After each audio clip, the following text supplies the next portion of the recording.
Pessoal, como vocês viram, a gente ainda está aceitando alunos no grupo, né? Tem aluno novo chegando. A turma de vocês é muito grande, então fica esse entrar de alunos sem fim na sala. Isso dificulta muito para mim, ter que ficar voltando lá para aceitá-los. Eu não quero ter que estabelecer um horário e depois disso não aceitar alunos, isso é muito chato. Mas vamos tentar, eu pedir para vocês, até para o aproveitamento da aula de vocês. Eu vou sempre dar um tempo para vocês desenharem no começo da aula e vou deixar a sala aberta para que vocês já entrem. Todo mundo entra e fica lá os convites pendentes para mim, que daí eu vou, aceito e já começo a aula. Para não ficar esse entrar de aluno sem parar. Vocês veem que eu tenho que minimizar o slide, ir lá no Meet, aceitar o aluno, isso compromete muito a dinâmica da aula. Então, para as próximas aulas aí, vamos tentar, isso está acontecendo só na turma de vocês, porque é uma turma grande demais. Vamos tentar entrar dentro desse período que vocês estão fazendo o desenho, já entra e fica lá na sala aguardando o meu aceite. Eu vou e aceito todo mundo, tá? Para eu conseguir dar aula. Do contrário, eu vou ter que dar a aula, terminar o que eu tenho que falar e depois vir aqui e aceitar um monte de gente. Vocês estão vendo? Senão eu não consigo dar aula. Não para, ó. Então nós vamos ter que fazer isso. Eu vou ter que começar a aula, seguir, e aí a cada 5 minutos eu venho aqui e aceito quem tiver pendente. Ou se você perceber que você demorou muito para entrar, aí você já não entra nessa aula, deixa para você assistir gravada. Depois. Porque do contrário, vai ser difícil render a aula de vocês nessa dinâmica. Peraí, não dá nem para abrir o negócio. Então vamos lá, eu vou começar. Eu tirar esse áudio aqui. Me fala se vocês continuam me ouvindo, só para eu ter uma ideia. Continuam me ouvindo? Não, né? Imagino que não. Só para esse áudio não ficar apitando? Não, né? Professor? Professor? Continua, Sara? Oi. Ah, ótimo. Pelo menos fica mudo. Esse pessoal que está entrando depois não fica pitando na nossa cabeça. Ah, então tá, ótimo. Vamos seguir Professor? então. Vou deixar o mundo aqui para não ficar pitando. Depois, daqui a pouco, eu venho aqui e aceito um pouco de gente. Não, a gente não tem como seguir com isso dessa forma. Ó, na última aula nós falamos sobre o processo digestivo. Eu apresentei para vocês o vasto grupo de substâncias das quais nós nos alimentamos, micronutrientes, como vitaminas e minerais, as gorduras, os lipídios, que são um grupo heterogêneo de moléculas que são insolúveis em água, os carboidratos, que são fontes de energia, as proteínas, que são cadeias de aminoácidos, e os ácidos nucleicos. A gente se alimenta disso, né? De células vegetais, animais e fúngicas contendo essas substâncias. Os dentes trituram e a saliva, a gente viu que é uma solução digestiva da boca, produzida pelas glândulas salivares, pelas 3 glândulas salivares, parótido, submandibular e sublingual. Esse alimento é triturado, rasgado e amassado nos dentes, e a língua tem o papel de detectar sabores, de misturar esse alimento, de limpar a boca, e tem um papel na deglutição. Eu parei falando da constituição da saliva, que ela tem ar, umidifica o alimento, tem íons, com propriedade antisséptica, e tem mucina, um poder lubrificante, que lubrifica a saliva. E agora a gente vai falar da pitialina. Quem é a pitialina, gente? A pitialina é a enzima presente na saliva. É a pitialina que vai ser responsável por iniciar na boca a digestão do amido. O que a pitialina faz com o amido? Vou passar alguns slides para vocês verem. A pitialina, ela vai atacar as moléculas de amido e quebrar essas moléculas de amido em dímeros. Olha aqui. Ó, esse slide mostra justamente isso. Ele mostra para você que uma molécula de amido são várias moléculas de glicose ligadas umas às outras. Então aqui eu tenho o exemplo de uma glicose ligada em outra, ligada em outra, ligada em outra. São 4, né, no desenho. Mas, de fato, gente, o amido é um polímero de cerca de 1000 glicoses. Olha o tamanho dessa molécula produzida pelas plantas. As plantas são capazes de ligar 1000 glicoses umas às outras, formando uma imensa molécula, um grande polímero que é o amido. O que a pitialina, a enzima da boca, faz? Em pH neutro, que é o pH da saliva, ela é capaz de quebrar a molécula de amido a cada 2 glicoses. Então, o que ela faz? Ela vai partindo o amido a cada 2 glicoses. Então, ela vai gerando maltoses. O que é uma maltose? É um disacarídeo formado por 2 glicoses, uma glicose ligada na outra. Quando eu tenho uma única glicose ligada na outra, eu tenho uma maltose. As maltoses, então, na boca, são geradas pela ação da pitialina, a enzima da saliva. A pitialina, então, ela ataca a molécula de amido e a cada 2 glicoses ela quebra a molécula, separando dímeros de glicose, o disacarídeo maltose, formado por uma glicose ligada na outra. Vamos ver se vocês entenderam. Se eu tenho uma molécula de amido tem 1000 glicoses. Se a pitialina quebrar essa molécula inteira, quantas maltoses ela vai gerar? Diz aí, quantas maltoses ela vai gerar?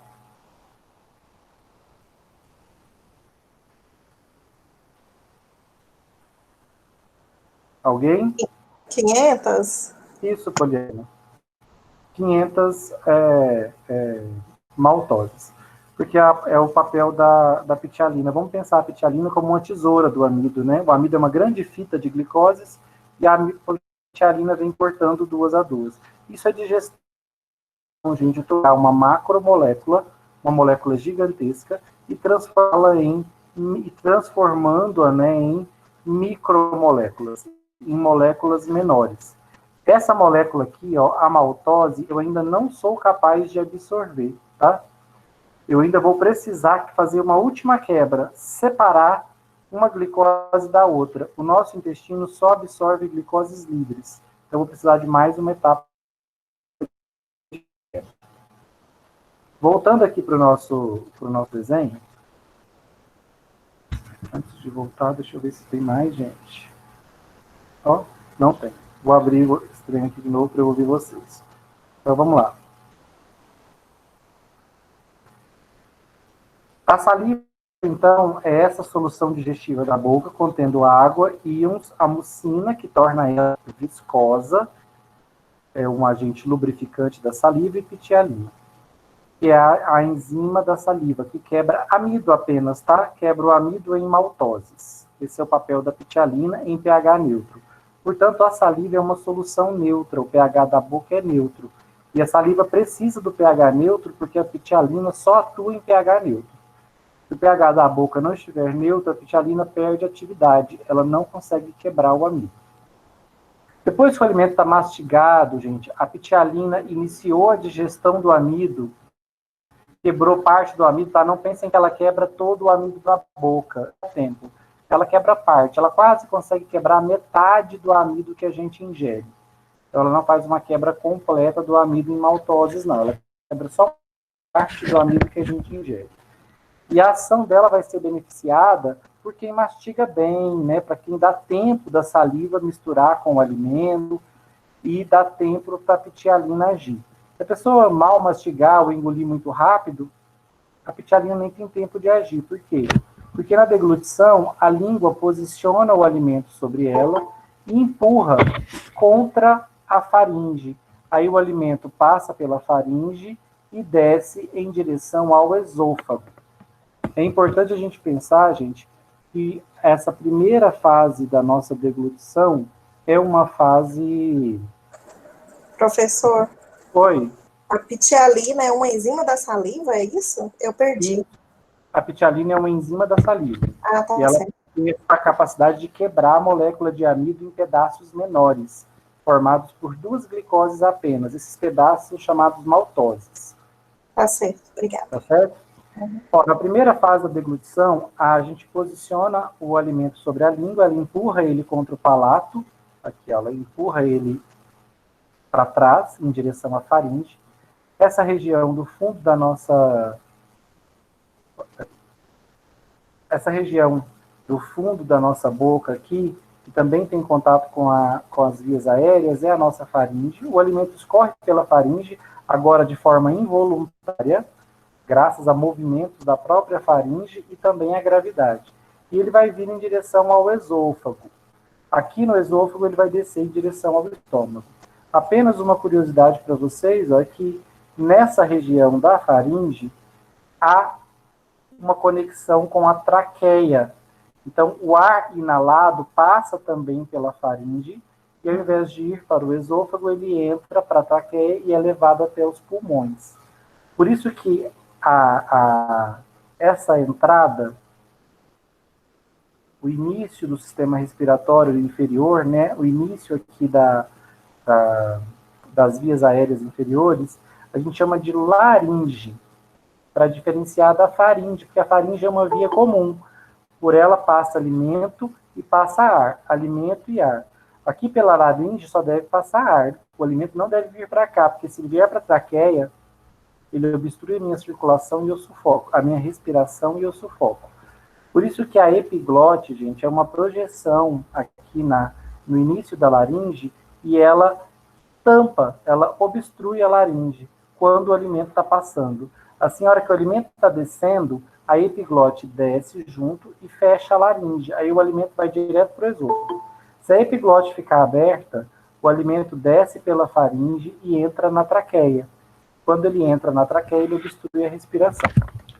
Então, vamos pensar que esse alimento foi engolido e ele está descendo em direção ao estômago, passando pelo esôfago. Nesse caminho, gente, o trato gastrointestinal é uma longa tubulação. E essa tubulação, o que vocês acham? É mais fácil o alimento descer por ela lubrificada ou se ela estivesse seca? Pensa o seguinte, o alimento é uma massa sólida. E ele tem que ir por essa tubulação, que tem cerca de 10 metros, todo o trato gastrointestinal, da boca até o ânus, se fosse esticado, daria cerca de 10 metros de comprimento.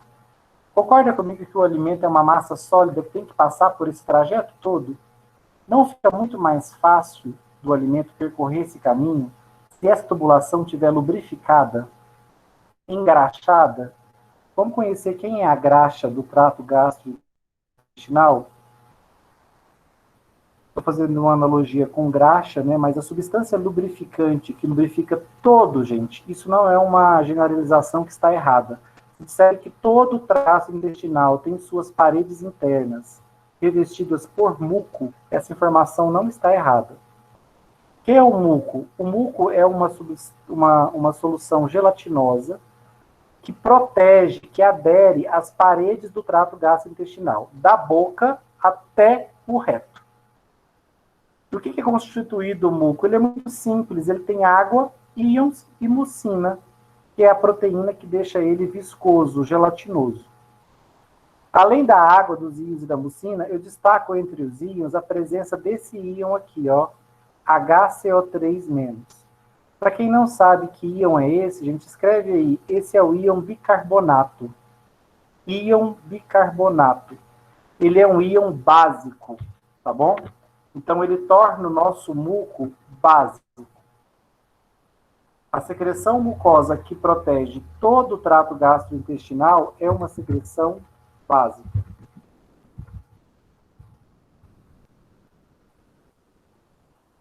Alguém faz ideia de por que essa secreção deve ser básica? Hein? Qual é a importância do muco secretado pelas paredes do trato gastrointestinal ser básico? É porque senão ia, se não for, é básico para... Não, mas peraí, o que eu pensei não tem nada a ver, não. Eu ia falar que era básico para combater a acidez do alimento e da saliva e de qualquer outra enzima digestiva que pudesse vir a voltar, mas na verdade para neutralizar o ácido é com outro ácido, não é? Então, não, estava tudo certo, estava tudo certo. neutraliza o ácido, são o E básico. Alguém perguntou aí, água, íons e o que mais? Mucina, tá? A mucina é uma proteína que deixa o muco viscoso. Os íons bicarbonato, eles são íons básicos, eles deixam O que eu falei, então, estava certo? Eu me confundi agora. Não, tá perfeito. O ter básico dele ter íons bicarbonato é justamente para neutralizar a acidez. Tá? A acidez de substâncias presentes no bolo alimentar e, no caso do estômago, a acidez do próprio suco gástrico. Então, é fundamental que o muco produzido seja básico. Lá no intestino grosso, nós temos uma grande população de bactérias vivendo dentro dele. E essas bactérias também produzem ácidos. Lá no intestino grosso, esse íon bicarbonato ajuda a neutralizar os ácidos produzidos pelas bactérias da nossa microbiota. Então, um dos motivos de estar destacando o fato de que o muco é alcalino, escrevam aí, o muco é alcalino, ele é básico, porque ele contém íons bicarbonato. E ele é básico com um motivo, neutralizar ácidos. Ácidos dos alimentos, ácido do suco gástrico e o ácido produzido pelas bactérias lá no intestino grosso. Tá certo? Então, não pensem que essa generalização está errada, ela não está. Todo o trato gastrointestinal produz e é revestido por muco alcalino, tá? Muco básico. Todo o trato gastrointestinal, todas as estruturas tubulares do trato gastrointestinal são revestidas por uma secreção gelatinosa pelo muco, contendo água, íons e mucina, que é uma proteína que dá ao muco essa consistência gelatinosa, né? Viscosa. Certinho? Gente, professor, Oi. É porque cortou bem na hora. O senhor falou muco gastrointestinal? O muco reveste todo o trato gastrointestinal. O que é o trato gastrointestinal? São as estruturas, né, do sistema digestivo. É todo o caminho pelo qual o alimento percorre da boca até ser eliminado pelo ânus. Entendi, obrigada. Tá bom? Gente, alguém descreva para mim, ó, depois de engolido, né, a deglutição tem uma fase voluntária na boca, com a língua empurrando o alimento para trás. A gente que decide fazer isso, quando o alimento já está mastigado o suficiente. Depois ele tem uma etapa involuntária na faringe, depois outra no esôfago. Involuntária porque aqui ele simplesmente escorre contra a nossa, independente da nossa vontade, né? Ele vai a favor da gravidade e os movimentos da faringe e do esôfago ajudam a empurrá-lo para baixo. Alguém consegue descrever para mim como é que esse alimento está chegando no estômago? Descreve para mim fisicamente, por que está chegando no estômago? O estado físico desse alimento, como é que ele está? Se ele está úmido ou seco, se ele está com pH, qual pH que ele está, em qual solução que ele está misturado, como é que ele está chegando no estômago?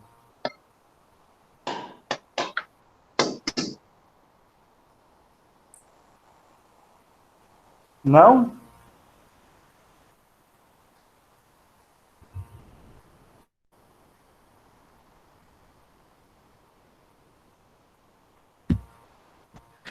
Como, gente? Ele está seco ou ele está úmido?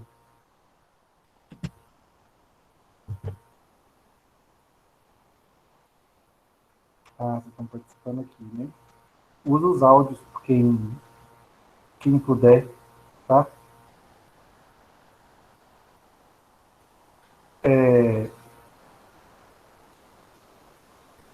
O pH, Lucas, é uma grandeza que mede a acidez ou a basicidade de uma solução.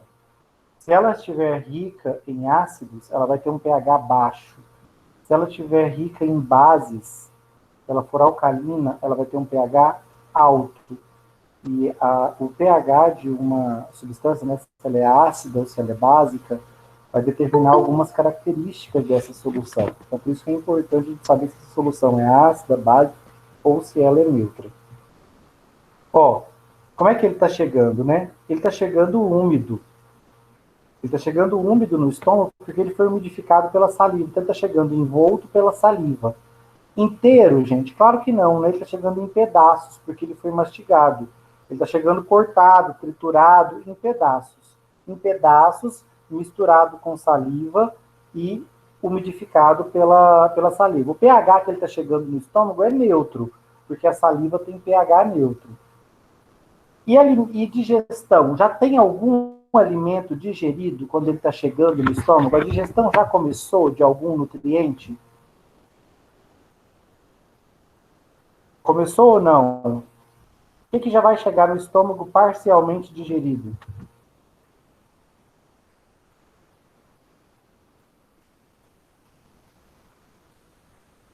Hein? Amido, né? Só o amido foi digerido na boca pela pitialina, que quebrou ele em maltose. Os demais nutrientes estão todos intactos, tá? Não sofreram um processo digestivo ainda. Para chegar no estômago, gente, esse alimento que vem descendo pelo esôfago, se você com a câmera pela sua garganta e filmar o seu esôfago, muita gente pode pensar, eu vou ver direto o estômago. Não vai ver. Por quê?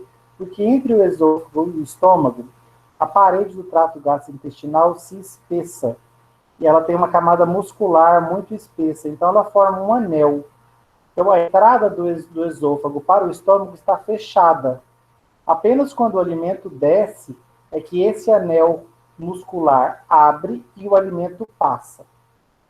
Da mesma forma, para o alimento passar do estômago para o duodeno, que já é a primeira parte do intestino fino, também entre o estômago e o duodeno, as paredes musculares do trato gastrointestinal ficam mais largas, mais espessas, e elas fecham essa passagem do estômago para o duodeno.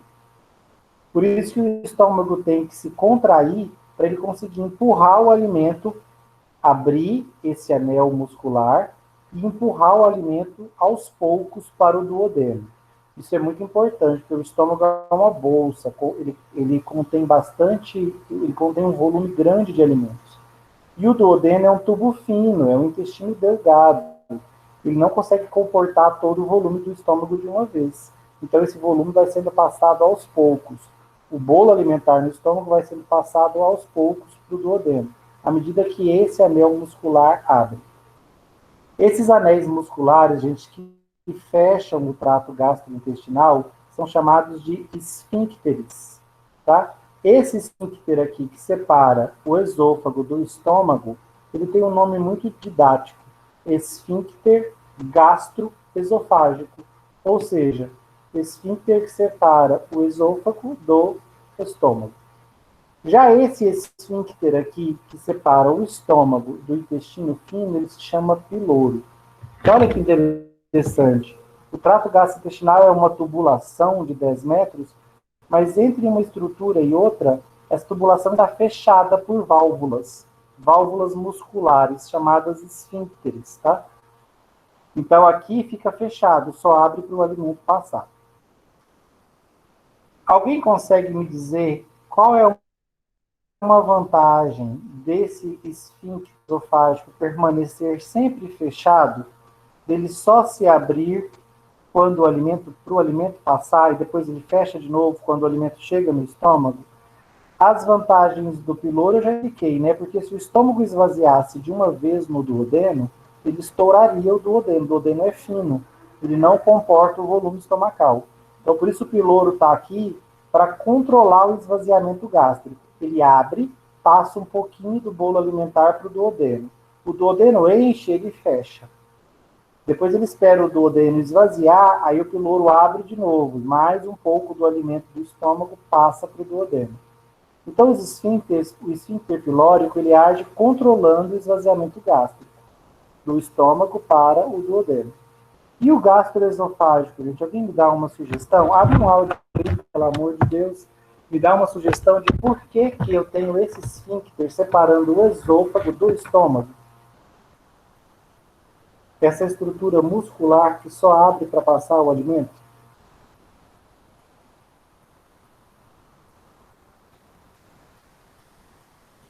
Vamos, gente, abre um áudio para mim. Oi. Professor, seria porque se ele ficar aberto, o alimento poderia voltar, já que o outro abre para controlar, ele fecha para que evite que o alimento volte? Para que o que não volte? Desculpa, não ouvi. Para que o alimento não volte? Para que você não devolva? Para que você, o termo é regurgitar, para que você não devolva o alimento do estômago para o esôfago, né? Sim, gente, porque uma vez engolido, o alimento deve permanecer no estômago. Mas a minha preocupação, a preocupação evolutiva que levou ao surgimento desse esfíncter, nem é o alimento voltar puramente. É porque vocês vão descobrir agora que o estômago é um ambiente altamente ácido. Uma acidez, inclusive, capaz de corroer estruturas biológicas. O estômago consegue suportar a sua própria acidez, mas outras estruturas do corpo não suportam. Por isso, gente, se nós temos um problema nesse esfíncter, se ele não permanece fechado, o que vai acontecer? O nosso estômago é uma bolsa, mas ele se contrai, é como se fosse uma bolsa que se mexe sozinha. Então, quando os músculos da parede do estômago estão se contraindo, o líquido aqui dentro se agita e ele pode voltar para o esôfago. Qual é o problema desse líquido voltar do estômago para o esôfago? O estômago tolera a sua própria acidez, o esôfago não. Esse líquido ácido do estômago, se ele refluir para o esôfago, ele pode corroer as paredes do esôfago. E você vai ter uma inflamação chamada esofagite, uma inflamação nas paredes do esôfago. Se o seu problema no esfíncter, né, se o seu esfíncter fica aberto, quando você se deita, gente, o líquido estomacal pode retornar até mesmo à sua garganta.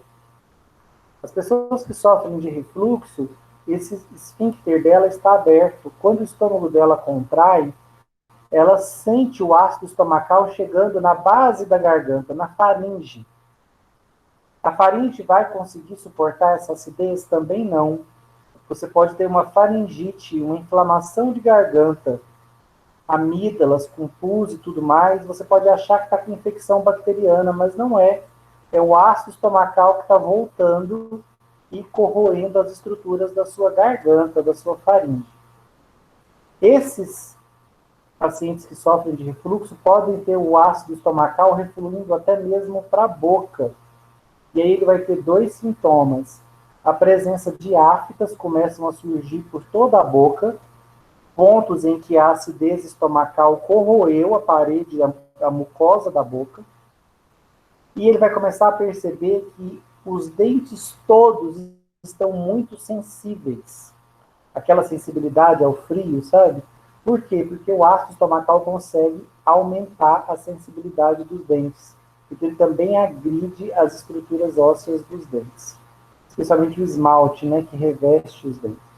Então, esse esfíncter gastroesofágico, ele é importante para evitar o refluxo do ácido gástrico para o esôfago, para a faringe ou até mesmo para a boca. Né? Quando eu tenho uma hérnia ou outros distúrbios nesse esfíncter que ele permanece aberto, aí o indivíduo sofre bastante com esofagites, faringites, aftas, aumento da sensibilidade dos dentes. Inclusive, durante a noite, como o esfíncter nesses pacientes não se fecha, eles mal podem ter o prazer de dormir deitados. Eles têm que dormir em uma posição próxima da sentada ou com a cabeça muito alta, porque senão eles não conseguem dormir. Eles acordam com aquela sensação de vômito, que é uma sensação do suco gástrico retornando para a boca. Alguma dúvida até agora, gente, sobre os esfíncteres ou sobre a chegada do alimento no estômago? Professor, quando a gente sente um amargo na boca, pode ser isso? Sim, a sensação de amargor, se for logo depois da alimentação, pode ser um amargor do próprio alimento. Agora, se for como é que eu vou dizer? Se for não um amargor muito depois de você ter se alimentado, aí, nesses casos, você precisa investigar, porque pode ser, sim, um refluxo do suco gástrico. Professor? Oi. Eu recebi uma informação e eu não sei se ela é verídica. E assim, eu fiquei até um pouco com o pé atrás por conta do seguinte: um propagandista de um laboratório disse que o omeprazol, ele é um medicamento que vai inibir a produção do suco gástrico, alguma coisa nesse sentido, sabe? E aí eu fiquei pensando, poxa, mas se você diminui a produção do suco gástrico, para diminuir as dores estomacais, diminuir, por exemplo, o incômodo que uma gastrite causa, no final das contas você não está trazendo, né, mais prejuízo para o paciente? Sim, o omeprazol é um bloqueador da produção do ácido gástrico apenas, e não do suco gástrico como um todo. E vai prejudicar a digestão vai ficar um pouco mais lenta, não vai impedi-la, mas vai deixá-la mais lenta, mas a redução da produção do suco gástrico é uma necessidade, em alguns casos. Principalmente quando o paciente tem uma ferida no estômago e ela precisa cicatrizar. Imagina que você tem uma ferida no seu braço, todos os dias você goteja nela, várias vezes por dia, um ácido altamente potente, em pH próximo de 1. O que vai acontecer com essa ferida sua? Ela vai caminhar para cicatrizar ou ela vai ficar o tempo todo recidivando, né, aumentando?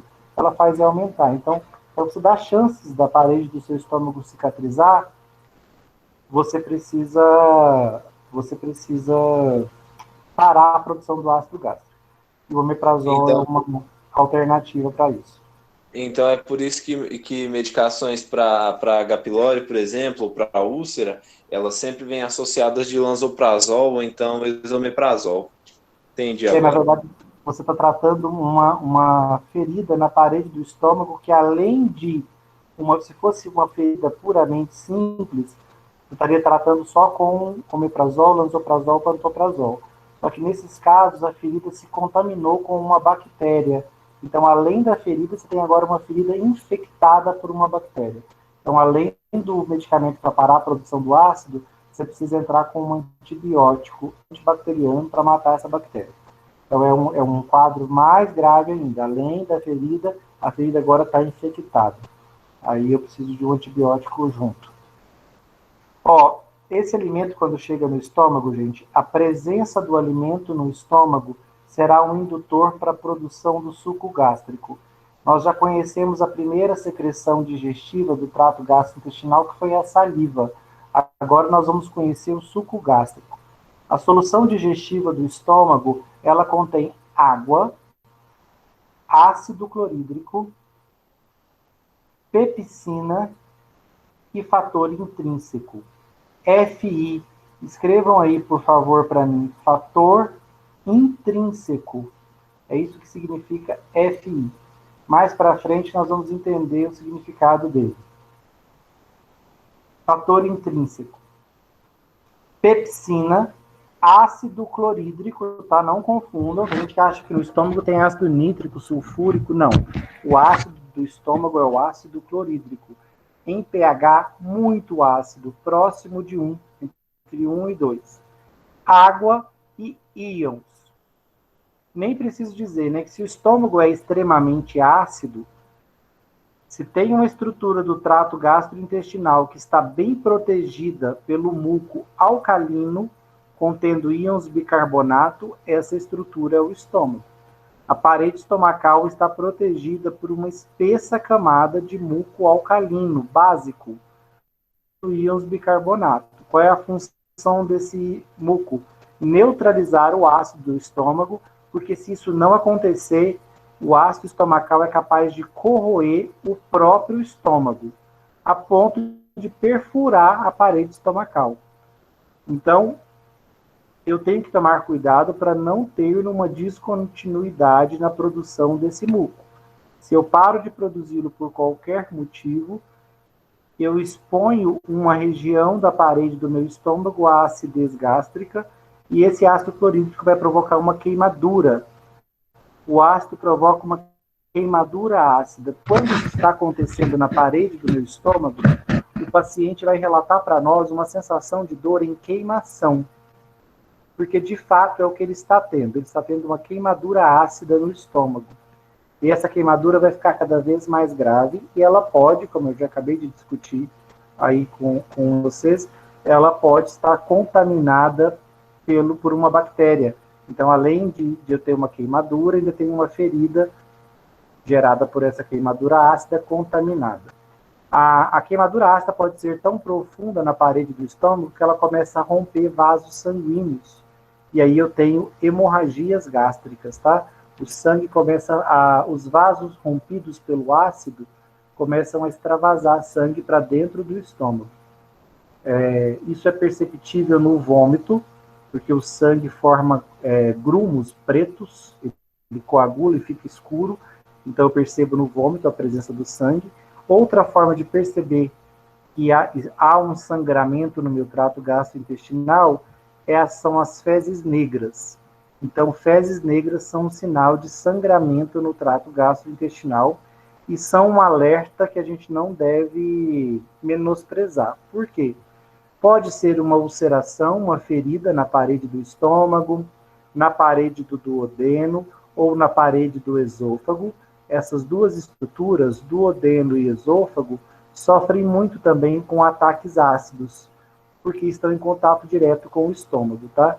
O duodeno recebe essa secreção ácida, ele neutraliza ela, mas se ele demorar, esse ácido pode danificar o duodeno, gerar uma úlcera duodenal, ou num paciente com refluxo, esse ácido pode provocar uma úlcera esofágica. Então, esses dois tecidos aqui, né, essas duas estruturas, o duodeno e o esôfago, também sofrem com acidez gástrica e não apenas o estômago. Daquela sensação de queimação, por isso que eu preciso da endoscopia. A endoscopia é uma filmagem desse ambiente, até mesmo do duodeno, para me mostrar para o médico onde está a ferida. É uma ferida esofágica, é uma ferida estomacal ou é uma ferida duodenal? Ou tem mais de uma? A filmagem durante uma endoscopia digestiva alta mostra isso, né? E ela pode chegar até o duodeno para mostrar se há úlceras aqui, né? Lesões na parede do duodeno provocadas pela extrema acidez gástrica. O ácido gástrico, gente, é produzido no estômago com um motivo. Ele vai provocar a desintegração do alimento. Então, o alimento que chega em pedaços aqui, ó, você foi num rodízio, comeu 800 miligramas de carne, ela chega aqui aos pedaços, maiores ou menores, dependendo do quão eficiente foi a sua mastigação. Essa carne em pedaços, ela vai ser liquefeita, ou vai virar uma pasta. Essa é a função do ácido, degradação ácida desses alimentos em pedaços, e faz com que ele se transforme numa pasta. O alimento que desceu em pedaços inteiro pelo esôfago, aqui no estômago ele é liquefeito, e daqui para frente ele vai continuar como um líquido, ou uma pasta, tá? Dependendo da concentração, né, da quantidade de água, ele pode estar mais liquefeito ou pode estar mais pastoso. Então o quimo, o bolo alimentar do estômago para frente, já não está mais sólido, ele está liquefeito, ou mais aquoso, ou mais pastoso, vai depender da quantidade de água presente no bolo alimentar. Então essa é a função do ácido. Além do ácido, o suco gástrico tem pepsina, que é a enzima do suco gástrico. Lembra que a boca tinha uma enzima, a ptialina, que quebrava amido. Aqui nós temos a pepsina. Vocês vão ver que a pepsina é uma proteína que quebra outras proteínas, tá? A proteína, se a pepsina era uma tesoura de amido, ela quebrava a molécula de amido em pedaços menores, a pepsina vai quebrar proteínas em pedaços menores. Tá? Eu vou explicar como é que isso se dá. O fator intrínseco é um constituinte do suco gástrico, e eu vou explicar a função dele mais para frente. Mas vocês vão perceber que ele é uma proteína vital, tá? Se eu parar de produzir fator intrínseco, eu vou a óbito por deficiência de vitamina B12, que vai provocar a minha morte. Então, o fator intrínseco é um produto do suco gástrico e que tem função vital. Então, depois a gente vai dar uma atenção ao fator intrínseco. Dito isso, ó, eu quero aqui apresentar para vocês as duas glândulas da parede estomacal, a glândula pilórica e a glândula gástrica. Lá na boca, vocês viram que a boca tem suas glândulas, né? As glândulas salivares, parótida, sublingual, submandibular. Aqui no estômago, a parede estomacal também tem suas glândulas, glândula pilórica e glândula gástrica. O que vocês devem entender, que vocês devem ter percebido, que nas duas glândulas, eu desenhei essas células aqui da boca da glândula em azul. Por quê, gente? A mesma cor do muco. Porque nessas duas glândulas, tanto na pilórica quanto na gástrica, as células do pescoço da glândula, né, dessa parte mais afilada da glândula, voltada para o interior do estômago, essas células, em ambas as glândulas, gástrica e pilórica, essas células são produtoras de muco. Então pode puxar uma setinha aí e dizer, ó, células mucosas, elas produzem o muco do estômago. São células muito importantes, né? Vocês já viram que se o muco do estômago não for produzido, a parede estomacal fica desprotegida. Por isso que é tão perigoso tomar anti-inflamatórios não esteroidais, como nimesulida, diclofenaco, ibuprofeno, meloxicam, durante longos períodos. Por quê? Porque esses medicamentos atrapalham a produção do muco estomacal. Se você tomar essas medicações por muito tempo, você vai perceber que você começa a sentir uma queimação. Por quê? Porque elas prejudicam a produção do muco, a parede do estômago fica exposta e o próprio ácido estomacal ataca essa parede.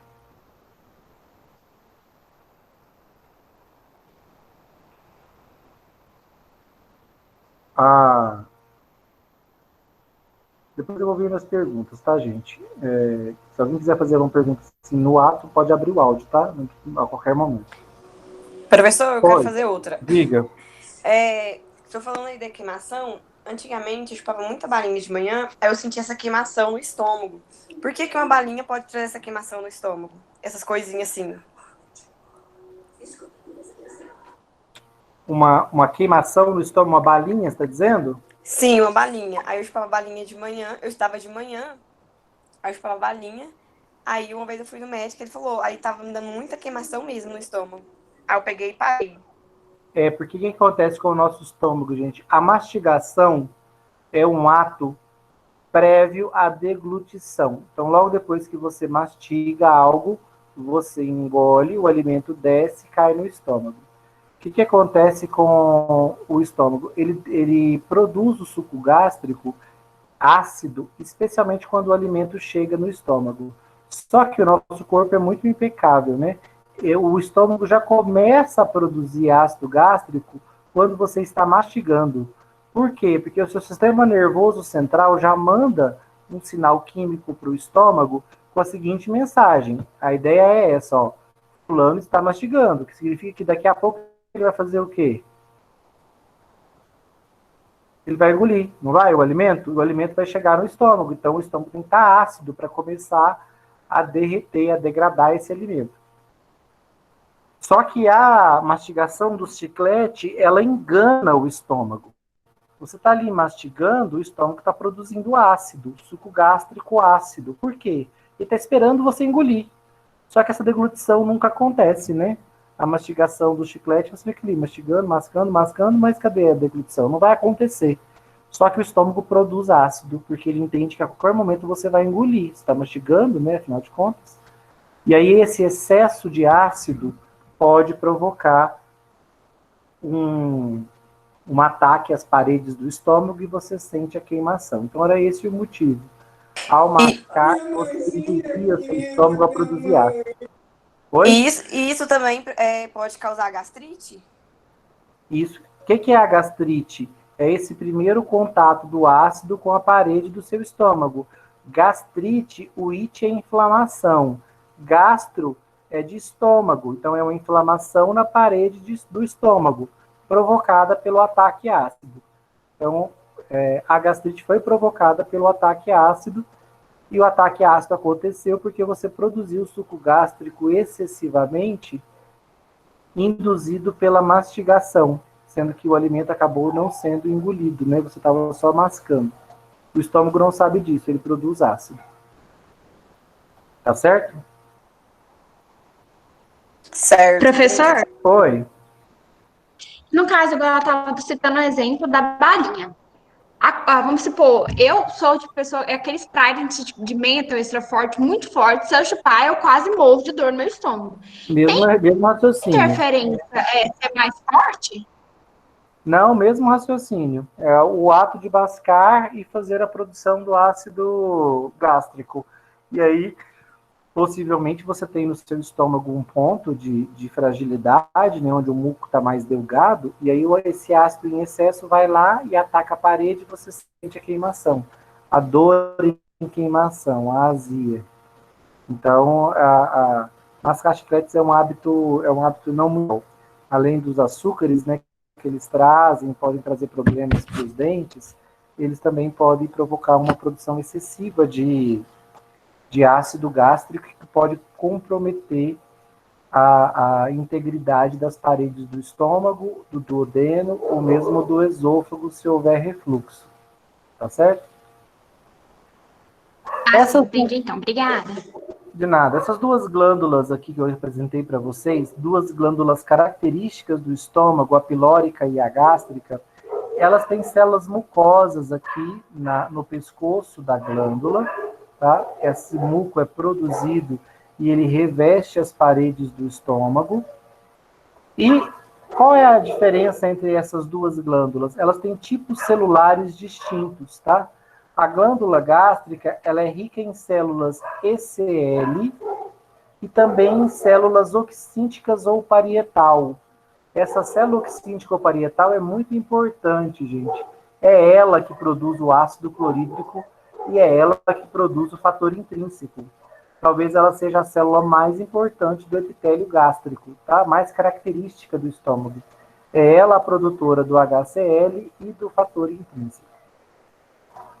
Já a glândula pilórica, que fica posicionada aqui mais no final do estômago, no antro, essa glândula pilórica, ela contém as células G, principalmente, e a célula principal. Ó, o nome dela já diz, né? Célula principal, porque ela é também das mais importantes células do epitélio gástrico. Por quê? Porque ela é a produtora da pepsina, da enzima do estômago. Então, agora nós temos tipos celulares que vão interagir uns com os outros para produzir o ácido gástrico. Como vocês estão... Eu vou fazer agora com vocês a produção do ácido gástrico. Eu vou explicar como é que as células dessa glândula e as células dessa glândula interagem para produzir o ácido gástrico. O suco gástrico, desculpa, não apenas o ácido, o suco gástrico. É complexo, é um pouquinho confuso. Na primeira vez, vão falar assim, falou muito rápido, não entendi, meu Deus. E agora? Calma, eu vou fazer isso umas 3, 4 vezes, tá? Eu vou fazer essa explicação da produção do suco gástrico umas 3, 4 vezes. Então, se você se perder na primeira, calma, eu vou voltar uma segunda, uma terceira, e aí se ainda assim alguém tiver perdido em algum ponto, pergunta que eu faço esse ponto de novo. Então, vamos lá. O estômago, gente, ele não fica repleto de suco gástrico o tempo todo.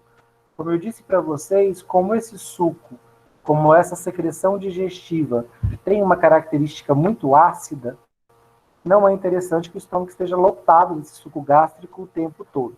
Então, quando é que o estômago vai ser estimulado a produzir suco gástrico em grande quantidade? Quando chega alimento no estômago. A presença do alimento no estômago é um grande estimulante para a produção do suco gástrico. De que forma o alimento estimula a produção do suco gástrico? Quando o alimento chega ao estômago, ele tem peso, ele pesa as paredes do estômago e o estômago se dilata. Ele é uma bolsa, né? Então, quando você enche uma bolsa com conteúdo, as paredes dela se esgarçam, né? Se dilatam. Então, quando o alimento chega ao interior do estômago, ele dilata as paredes do estômago. O peso dele dilata as paredes do estômago. Essa dilatação, gente, será um estímulo para que essa célula aqui, ó, da glândula pilórica, a célula G, produza um hormônio chamado gastrina. A gastrina produzida pela célula G, por que a célula G produziu gastrina? Porque a parede do estômago se dilatou em resposta ao alimento. A célula G detecta essa dilatação. Ela detecta que o estômago dilatou e por isso ela produz o hormônio gastrina. A gastrina vai agir sobre a célula ECL. Opa, a célula ECL é da glândula gástrica. Essa célula amarela aqui, ó. Então a gastrina se liga na célula ECL e estimula a célula ECL a produzir histamina.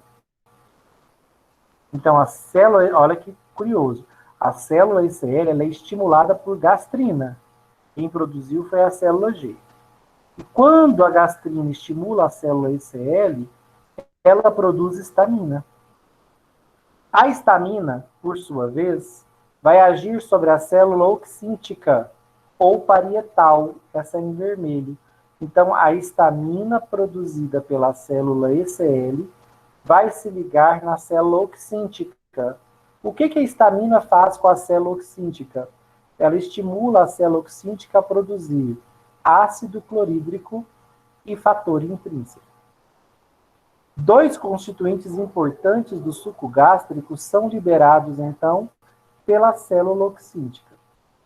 Mas o que foi que promoveu a produção de ácido clorídrico e fator intrínseco? Em última instância, a gente foi a chegada do alimento no estômago, né? Ele dilatou, estimulou a célula G a produzir gastrina, a gastrina se ligou na célula ECL, que produziu histamina, a histamina estimulou a célula oxíntica ou parietal a produzir ácido clorídrico e fator intrínseco. Qual célula que está faltando, gente, das que eu apresentei para vocês? Está faltando a principal, né? Olha que curioso. À medida que a célula oxíntica vai produzindo ácido clorídrico, o suco gástrico vai ficando cada vez mais ácido, o pH dele vai ficando cada vez mais baixo, cada vez mais perto de 1, que é um pH muito, muito ácido. À medida que o suco gástrico vai se acidificando, porque a célula oxíntica está produzindo ácido clorídrico, a célula parietal, a célula principal detecta essa acidificação do suco gástrico. E ao detectar isso, o que ela faz? Ela produz uma proteína inativa chamada pepsinogênio. Essa proteína inativa, na presença do ácido, ela vai sofrer uma quebra e liberar uma parte ativa, a pepsina. A pepsina é a enzima do estômago que quebra proteínas. Então vamos lá. À medida que a célula oxíntica produz ácido clorídrico, o suco gástrico vai ficando cada vez mais ácido. Essa acidez ativa a célula principal aqui, ó, da glândula pilórica. Essa célula principal produz, então, o pepsinogênio.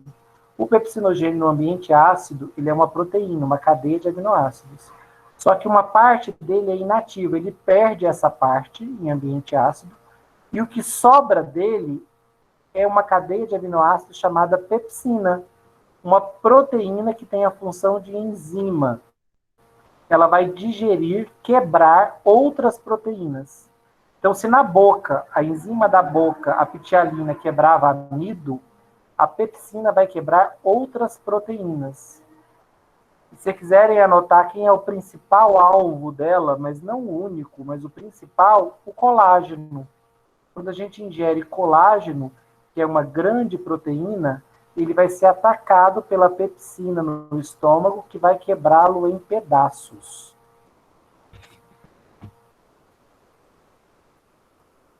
Dúvidas, gente?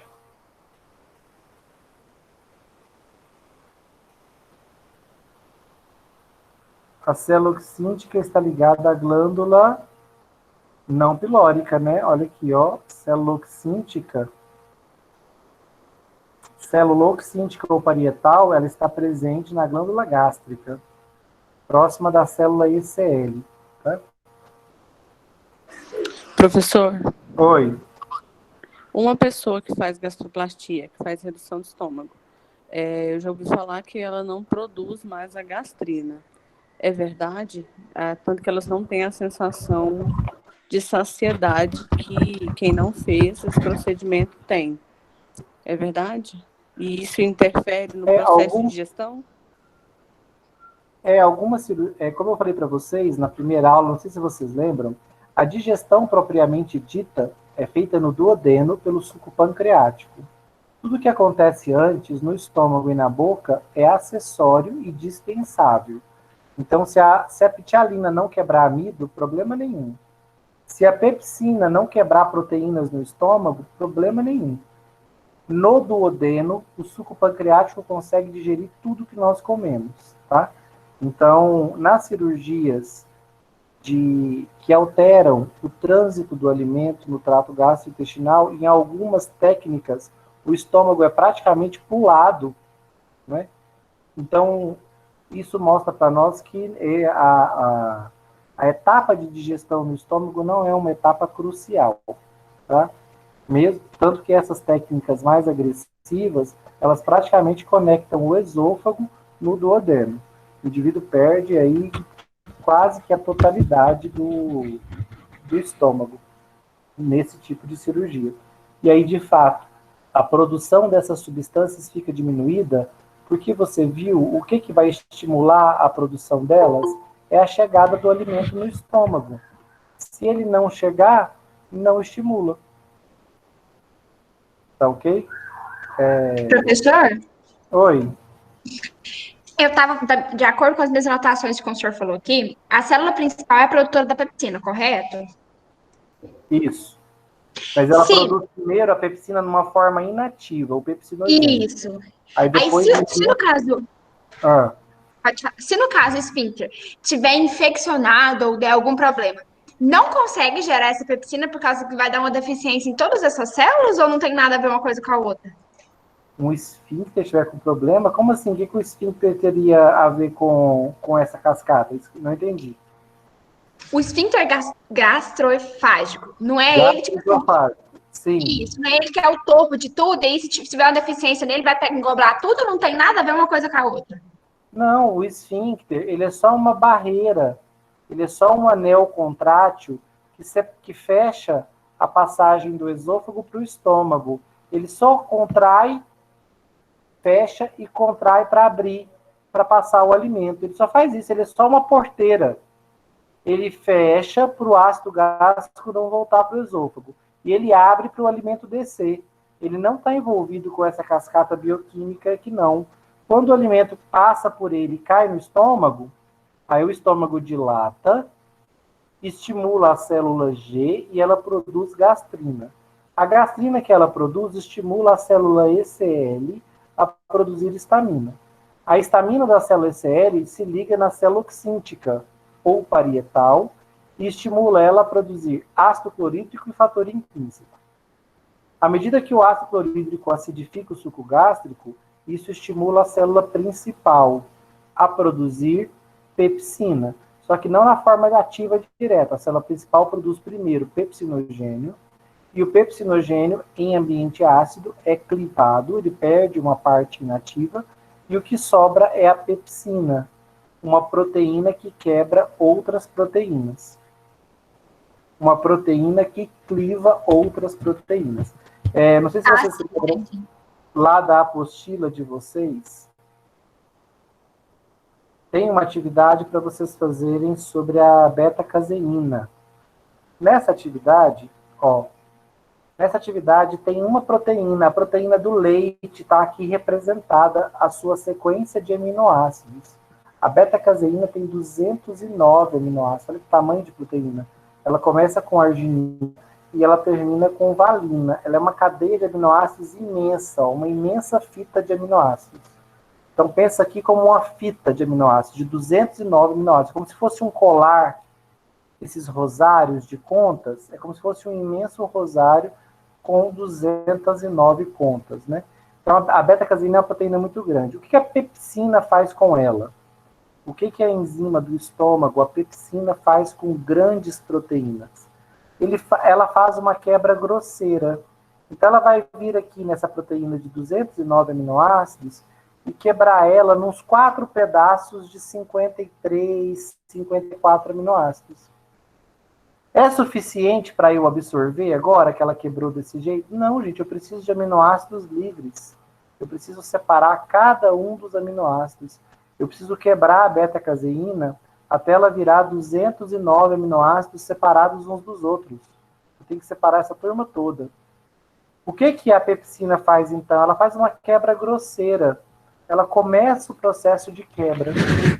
Então, as proteínas grandes, como a queratina, o colágeno, a beta-caseína, a albumina, quando essas proteínas chegam no estômago, elas se deparam com uma tesoura, a pepsina. Ela vai agir quebrando essas grandes proteínas, mas não é uma quebra completa, é uma quebra bem grosseira. Pensa que você pega uma fita de 2 metros de comprimento e pega uma tesoura e corta ela em 4 pedaços de meio metro. Você reduziu o tamanho da fita, claro, mas você também não deixou ela muito pequena. Você fez um corte ali, né, uns poucos cortes, e gerou grandes pedaços. É isso que a pepsina faz. Ela quebra as proteínas que chegam no estômago em pedaços grandes. Ela inicia o processo de digestão. Tem um slide aqui para frente mostrando exatamente isso. Ó, um slide mostrando a glândula pilórica, com a presença de células G e também de células pépticas ou principais, que produzem pepsinogênio. Olha como no pescoço da glândula, ó, tem sempre célula mucosa, produz mucoalcalino. Olha a glândula gástrica, ela tem célula parietal ou oxíntica, produz ácido clorídrico e fator intrínseco. Ela tem célula ECL, que produz histamina. Aqui é o slide que eu disse para vocês, ó, que descreve o que nós acabamos de estudar. O alimento rico em proteínas chega ao estômago e distensão da parede abdominal. Estomacal, desculpa. A parede estomacal se distende. As proteínas ou a distensão da parede estomacal estimula a produção de gastrina pela célula G.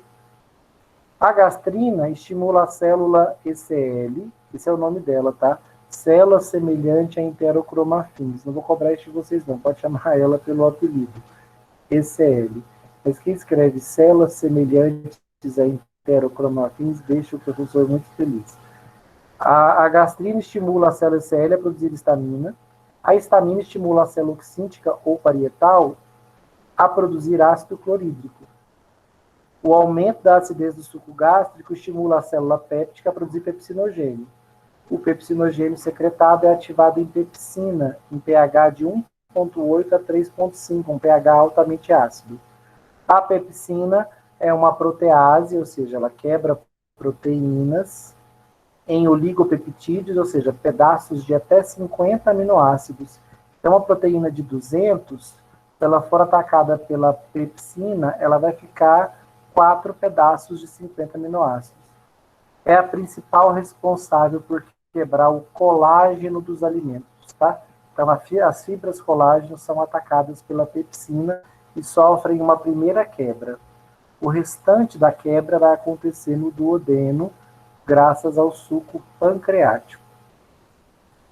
Dúvidas, gente? Querem que eu faça mais uma vez? Dá tempo.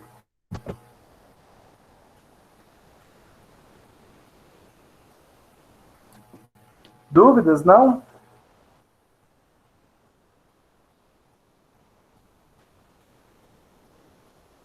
De manhã eu consegui terminar. Professor? Consegui fazer isso aqui com eles. Vocês vão ficar faltando a estrutura do trato gastrointestinal. Oi, pode falar. O exercício, eu não compreendi o que é para ser feito nele. Ah, tá. Depois você pode me chamar no privado no final de semana que eu te ajudo. Ok. Mas a gente vai conversando. Tá, e depois a gente vai ter uma aula também que eu vou dar uma paradinha para mostrar como fazer as atividades. Mas vai tentando. Um colega de vocês hoje me mandou ela corretinha. Ele conseguiu, ele estava errando só uma continha lá, depois a gente consertou e ele fez tudo certo. Gente, antes de vocês saírem, quem não tem dúvida, não deixa de pôr o nome aqui, tá? Seu nome com o seu curso. Para quem entrou depois, eu peço encarecidamente, gente, todas as aulas vão funcionar da mesma forma. Vocês vão ter 20 a 30 minutos para fazerem o desenho da aula. Quem conseguir fazer antes, ótimo. E durante esses 20 a 30 minutos, eu vou mandar o link da aula e vocês já entrem. Como a turma é muito grande, a gente tentar que todo mundo entre no começo, tá? Tá muito difícil da aula de vocês, porque tem gente entrando até 1h30 depois que a aula começou. E aí esse negócio aqui não para de apitar na minha cabeça, eu tenho que vir aqui aceitar vocês e me dá uma dor de cabeça, e aí a aula não rende, fica ruim até para vocês que estão assistindo. Então, por favor, tentem entrar na sala nesses 20 minutos iniciais. Não é que eu vou barrar a entrada depois, mas é que está ficando muito difícil da aula.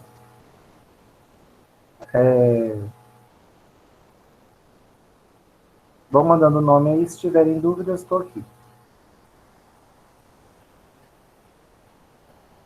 Boa noite e bom final de semana.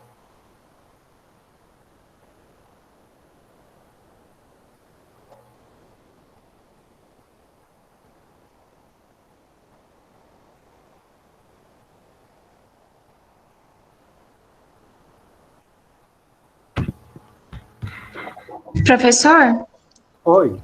no caso, pelo meu caso lá, que sou aluna aqui da grade lá, que hoje era a minha primeira aula, tal como eu tô perdida, o senhor prefere me dar as orientações por aqui ou por WhatsApp mesmo depois? Pois então, Poliana, na primeira aula, eu apresentei a apostila. Já ficou sabendo da apostila? Ou ainda não? Já sim, já me passaram essa apostila já. Pois é, você tem que imprimir essa apostila, que nela tá todas as atividades do curso. Os desenhos que eu mando, você vai fazer nela. Tem outras atividades para serem desenvolvidas nela. Suas anotações de aula para fazer nela, é tudo nela. Lá no dia 11 de outubro, você vai gerar um PDF dela e vai me mandar. Se ela estiver completa, você já ganha 2 pontos. Aí na prova, valendo 8, tem que tirar mais 4 para ficar na média. Então esses 2 pontos são muito importantes.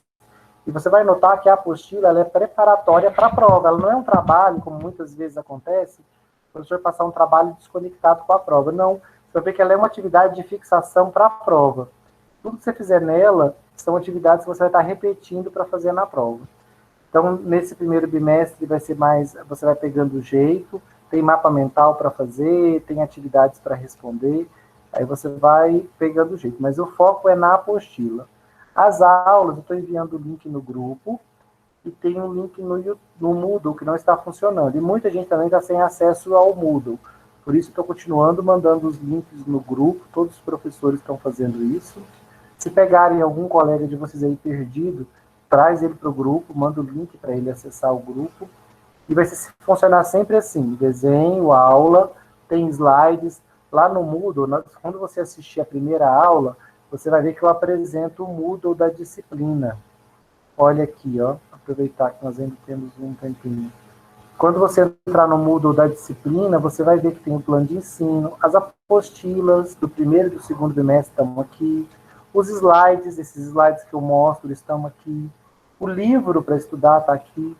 Ó, nós tivemos uma primeira aula, se você clicar aqui, você já vai direto para o YouTube e assiste essa aula. Nessa aula eu explico tudo, a apostila, o Moodle, como é que vai funcionar. Então, para vocês que entraram depois, se tiver mais alguém além da Poliana, assistir essa aula aqui no final de semana já vai te esclarecer muita coisa.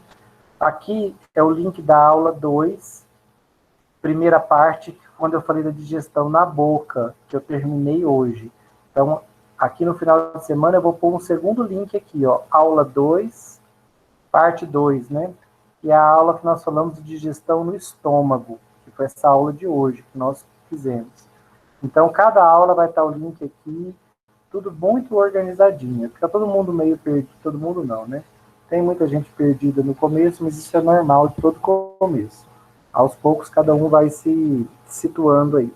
E tem vocês, né, plano de ensino, que entram depois, e tem toda a razão de estarem perdidos.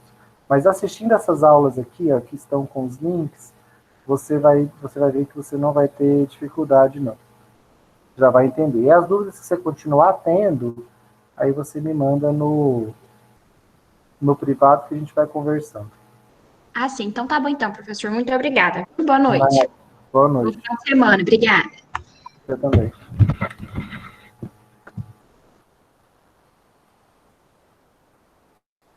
Tudo na apostila, Vanessa, tudo.